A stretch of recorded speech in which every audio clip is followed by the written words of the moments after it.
જય શ્રી કૃષ્ણ મિત્રો. તો આજે આપણે મૌની અમાસ નિમિત્તે પિતૃઓની તૃપ્તિ અને આત્મશાંતિનું કઈ રીતે આપણે મેળવી શકીએ છીએ તે આપણે જાણીશું. 18 જાન્યુઆરીના રોજ પોષ મહિનાની અમાસ છે, જેને શાસ્ત્રોમાં મૌની અમાસ તરીકે ઓળખવામાં આવે છે. રવિવારે આવતી આ અમાસનું ધાર્મિક મહત્વ અનેક ગણું વધી જાય છે.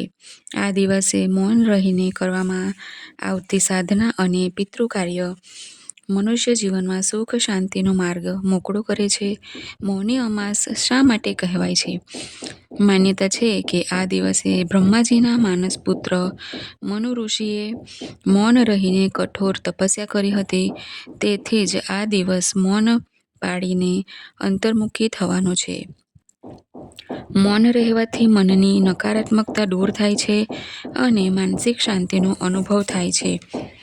હિન્દુ ધર્મમાં પિતૃઓને દેવતા સમાન પૂજનીય માનવામાં આવે છે. જો પિતૃઓ અસંતુષ્ટ હોય તો પરિવારમાં રોગ, ઝઘડા અને આર્થિક અવરોધ આવે છે. મૌની અમાસ પર પિતૃઓ માટે શ્રાદ્ધ અને તર્પણ કરવાથી કુંડળીમાં રહેલો પિતૃદોષ શાંત થાય છે અને પૂર્વજોના આશીર્વાદથી વંશની વૃદ્ધિ અને સમૃદ્ધિ થાય છે. અમાસના દિવસે સવારે બ્રહ્મ મુહૂર્તમાં ઉઠી જવું. આ દિવસે પવિત્ર નદીમાં સ્નાન કરવાનું અનેરું મહત્વ છે. જો ગંગા, યમુના, નર્મદા નદીમાં સ્નાન કરવું શક્ય ન હોય તો ઘરે સ્નાન કરતી વખતે પાણીમાં ગંગાજળ નાખી સ્નાન કરી લેવું. સ્નાન કર્યા પછી ઘરના મંદિરમાં સૌથી પહેલા ગણેશજીની પૂજા કરવી, ત્યારબાદ અન્ય દેવી દેવતાઓની વિધિવત પૂજા કરવી.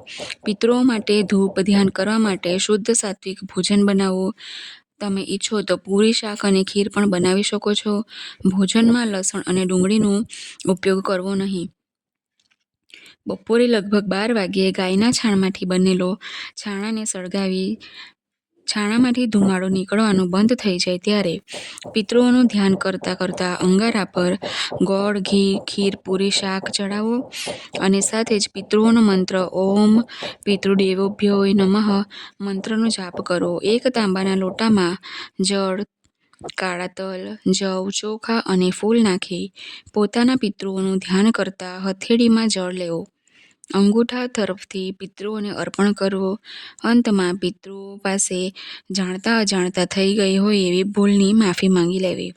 આ રીતે ધૂપ ધ્યાન કર્યા પછી ઘરની આસપાસ ગાય, કૂતરા, કાગડા અને કીડીઓ માટે ભોજન મૂકવું.